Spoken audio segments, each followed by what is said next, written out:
Right, మొత్తానికి Kamareddy declaration ప్రకారం ఏదైతే బీసీలకు ఇచ్చినటువంటి 42% రిజర్వేషన్లు స్థానిక సంస్థల్లో సంబంధించిన దాంట్లో ఖచ్చితంగా అమలు చేసి తీరాలని చెప్పేసి కూడా ఈరోజు బీసీ సంఘాలు అయితే అసెంబ్లీ ఎదురుగా ఉన్నటువంటి అమరవీరుల స్తూపం దగ్గర ఈరోజు అయితే ఆందోళన దిగినటువంటి పరిస్థితి. ఏదైతే పార్టీ పరంగా 42% రిజర్వేషన్లు ఇస్తామని చెప్పేసి రాష్ట్ర క్యాబినెట్ నిర్ణయించడంతో ఒక్కసారిగా బీసీ వర్గాలు అయితే బగ్గుమంటున్నటువంటి పరిస్థితి. ఏది ఏమైనా కూడా కామారెడ్డి డిక్లరేషన్లో కర్ణాటక ముఖ్యమంత్రి సిద్దిరామయ్య సమక్షంలో జరిగినటువంటి కామారెడ్డి డిక్లరేషన్ ప్రకారం చట్టపరంగా చట్టబద్ధంగా బీసీలకు రిజర్వేషన్లు అమలు చేసి తీరాలని చెప్పేసి కూడా ఈరోజు బీసీ సంఘాలందరూ కూడా కొట్లాడుతున్నటువంటి పరిస్థితి. దాంతోపాటు కొంతమంది మనతో ఉన్నారు, వాళ్ళని అడిగి తెలుసుకునే ప్రయత్నం చేద్దాం. అనే మొత్తానికి ఏంటి మీ పోరాటం? మళ్ళీ ఫస్ట్ గారికి వచ్చినట్టుగా.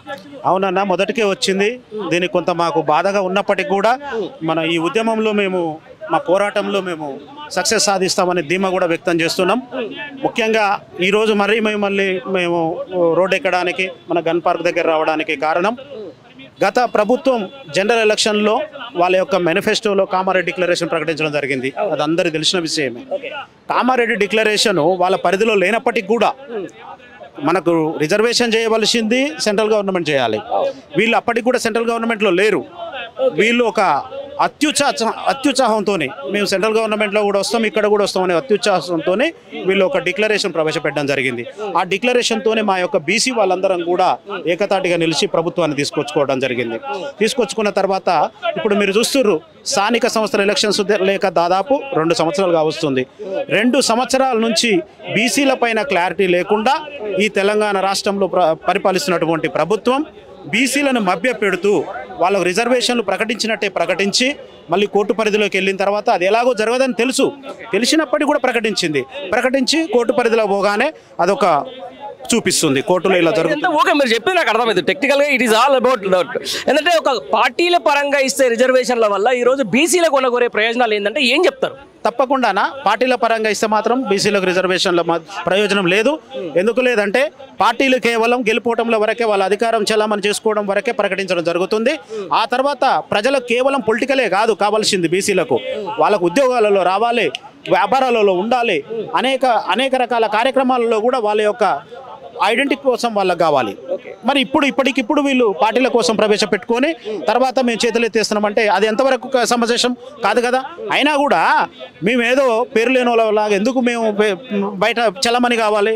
మాకు ఒక పేరు ఉంది, మాకు ఒక బీసీ అని పేరు ఉంది. ఆ బీసీలతోనే మేము ముందుకెళ్తాం.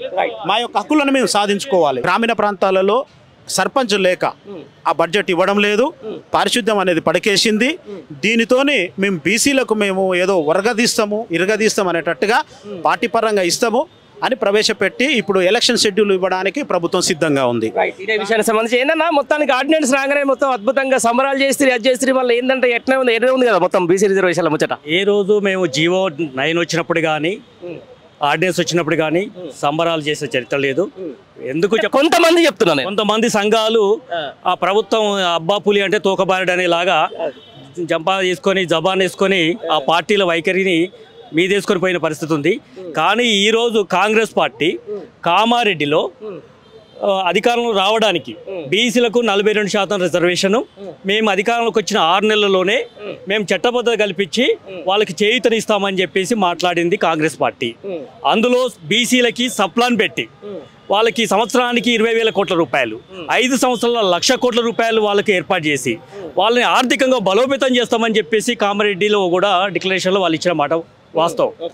అధికారంలోకి వచ్చిన 6 నెలలు కాదు కదా, 2 సంవత్సరాల కాలంలో కూడా ఒకవైపు తెలంగాణలో బీసీలకి 42% చట్టబద్ధత ఇస్తామని ఒకవైపు చెప్తూ అసెంబ్లీలో తీర్మానం చేశాము, 150 కోట్లు విడుదల చేశాము, జనాభా లెక్కలు తీస్తాము, జీవో నెంబర్ 9 తీసాము, అట్లాగే డెడికేషన్ కమిషన్ ఏర్పాటు చేశాము, కోర్టుకు వెళ్ళాము, కోర్టు దీనిని అమలు చేస్తామని చెప్పుకుంటూనే ఇవాళ మేము గవర్నర్కి పంపాము, రాష్ట్రపతి పంపామని చెప్పేసి కాంగ్రెస్ పార్టీ ఒక దగా చేయడానికి మరో కుట్ర తెలుపుతా ఉన్నది. అదే ఓకే అన్న, ఇప్పుడు ఇదంతా పర్లేదు. మొన్న క్యాబినెట్ మీటింగ్లో ఏం జరిగింది, ఇది పార్టీ పరంగా పోతామని చెప్పేసి అంటే ఒక బీసీ రిజర్వేషన్ల అంశానికి సంబంధించిన దాని మీద అదొక పెద్ద ఇష్యూ. ఎందుకంటే 9th షెడ్యూల్ పెట్టాలి, రాజ్యాంగ సవరణ జరగాలి, పార్లమెంట్ ఆమోదించాలి, ఆ తర్వాత ఒక సపరేట్ జీవో రావాలి, ఇక్కడ రిజర్వేషన్ పెంచాలంటే 56% ఉన్న బీసీలకు ఈరోజు 42% రిజర్వేషన్లకు ఇస్తానికి ఇప్పుడున్నటువంటి ముఖ్యమంత్రి అయితే ఒక 40-50 సార్లు ఇప్పటికే ఢిల్లీకి వచ్చిండు. ఒక్కసారి బీసీ అంశం మీద చర్చిస్తానికి ఆయనకు వచ్చిన నష్టమేనా? ఆయన నిజంగా ఏమైనా చిత్తశుద్ధి అని అనుకుంటున్నారా మీరు? ముమ్మాటికి చిత్తశుద్ధి లేదు. చిత్తశుద్ధి లేని శివ పూజలాగా కాంగ్రెస్ పార్టీ వైఖరి. ఇది మొదటి నుంచి కూడా అగ్రకులాల రెడ్ల పార్టీగానే మేము కాంగ్రెస్ పార్టీని భావిస్తా ఉన్నాము. నువ్వు పెట్టిన జీవో, నువ్వు పెట్టిన ఆర్డినెన్స్ నువ్వు తీసుకురాలేదు. అది తీయకుండా జనాభా చట్టబద్ధ కల్పించకుండా మేము ఎన్నికలకు పోము అని చెప్పింది కూడా మీరే. ఇవాళ వెళ్ళేది కూడా మీరే. బీసీ డెడికేషన్ కమిషన్కి ఏం అది ఉంది, దానికి ఏం సార్థకత ఉన్నది? ఇవాళ నీ అసెంబ్లీలో క్యాబినెట్కి ఏం సార్థకత ఉన్నది? అసెంబ్లీ తీర్మానానికి ఏం సార్థకత ఉంది? ఎలాంటి సార్థకత లేకుండా కేవలము కేంద్రంలో ఉన్నటువంటి 15వ కమిషన్ నిధుల కోసము 3,000 కోట్ల రూపాయల కోసమే ఎన్నికలు నిర్వహిస్తామని వాళ్ళు చెప్తా ఉన్నారు. కానీ నువ్వు ఇవాళ క్షమాపణ బీసీ సమాజానికి ఈ కాంగ్రెస్ పార్టీ ప్రభుత్వం చెప్పాలి. 5 సంవత్సరాల్లో 1,00,000 కోట్లు, ప్రతి సంవత్సరం 20,000 కోట్లు అని చెప్పి మాట్లాడిన మీరే ఈ 2 సంవత్సరాల కాలంలో 40,000 కోట్ల రూపాయలు బీసీలకు ₹1 విడుదల చేయకుండా నువ్వు 3,000 కోసం పాకులాడుతున్నావు అంటే 40,000 కోట్ల రూపాయలు మమ్మల్ని మోసం చేసింది వాస్తవం కాదా? ఇదే విషయానికి సంబంధించిన మీరు ముందస్తు నుంచి కూడా బీసీ సంఘాల నుంచి ఉన్నారు, చాలా గొప్పగా కొట్లాడారు బీసీల రిజర్వేషన్ల కోసం అయితే, బీసీ సంబంధించిన ప్రతి అంశానికైతే దగ్గర 50 ఏళ్ల పాటు బీసీలను అత్యంత దగా చేసిందే కాంగ్రెస్ పార్టీ. ఎట్లా మీరు అసలు కామారెడ్డి డిక్లరేషన్ ప్రకారం బీసీలకి న్యాయం చేస్తామని చెప్పేసి మీరు ఎట్లా మీరు నమ్మి ఎట్లా వాళ్ళకు నిజంగా ఈరోజు పట్టం కట్టే ప్రయత్నం చేసినంటే ఏం చెప్తారు? ఇప్పుడు పెడతామంటే ఆశ, కొడతామంటే భయము. కాంగ్రెస్ పార్టీ అధికారంలో కోసం ఇస్తామని చెప్పింది కాబట్టి బీసీ సమాజం నమ్మింది. వాళ్ళు మేనిఫెస్టోలో పెట్టిర్రు, అసెంబ్లీలో పెడతా ఉన్నారు, నిజంగా వస్తుందనే ఆశతోటే ఉన్నాము. కానీ తన నైజం ఇవాళ స్పష్టంగా బయటపడింది. ఇవాళ ఎన్నికలకు పోతున్నారంటే ఇది మోసం చేయడానికి, దగా చేయడానికి, అధికారం రావటానికే కామారెడ్డి డిక్లరేషన్ వాడుకున్నారని మేము స్పష్టంగా ఇవాళ చెప్పదలుచుకున్నాం. ఇదే జరిగితే పార్టీ పరంగా రేపు స్థానిక సంస్థల ఎలక్షన్ జరిగితే ఈ కాంగ్రెస్ పార్టీకి కానీ లేకపోతే ఇప్పుడున్నటువంటి ఏదైతే బీసీలని అడ్డంగా ముంచేసినటువంటి పార్టీలకు కానీ ఏం సమాధానం చెప్తారు? ఎట్లా బుద్ధి చెప్పే ప్రయత్నం చేస్తారు? ఖచ్చితంగా కాంగ్రెస్ పార్టీ మూల్యం చెల్లించుకోవాల్సిందే. దగా చేసిన కాంగ్రెస్ పార్టీకి ఇవాళ చర్మగీతం పాడాల్సిందే. పార్టీ పరంగా నువ్వు ఏ రకంగా ఇస్తావు అనేది దానికి ఒక క్రైటీరియా లేదు. 42% నేను పార్టీ పరంగా ఇస్తామన్నప్పుడు సర్పంచ్ ఎన్నికలు గుర్తు లేకుండా ఎన్నికలు జరుగుతాయి. నువ్వు ఏ ప్రాతిపదిక మీద పార్టీతోటి నువ్వు ఇస్తావు? నువ్వు పాత పద్ధతిలో ఈ 50% సీలింగ్ దాటకుండా ఎన్నికలు నిర్వహించాలని ఒక ఎలక్షన్ కమిషన్ చెప్తా ఉంటే అది అమలు చేయడానికి ఆస్కారం ఉంటుందేమో తప్ప నీకు 42% పార్టీ పరంగా ఇవ్వడానికి క్రైటీరియా లేదు, ప్రాతిపదిక లేదు. అది మరో మోసానికి కుట్ర తీయడం అనేది మేము స్పష్టంగా చెప్పదలుచుకున్నాం. ఇది మొత్తానికైతే బీసీ సంఘ నాయకులు చెప్తున్నటువంటి మాట. కొంతమంది అయితే ఇప్పటికీ ఇక్కడ రాస్తారోకోలు, ధర్నాలు అయితే నిర్వహిస్తున్నటువంటి పరిస్థితి. ఒకసారి వాళ్ళ దగ్గరికి అయితే వెళ్ళే ప్రయత్నం చేద్దాం. చేసిన తర్వాత ఒకసారి మాట్లాడే ప్రయత్నం అయితే చేద్దాం. అంటే ఏది బేసికల్గా నిజంగా ఈ బీసీ ఉద్యమానికి సంబంధించి అయితేనేది లేకపోతే రిజర్వేషన్లకు సంబంధించింది కానీ నిజంగా ఏమనుకుంటున్నారు, వీళ్ళు ఏం మాట్లాడుతున్నారు అనేది అన్న 2 నిమిషాలు మాట్లాడతారా?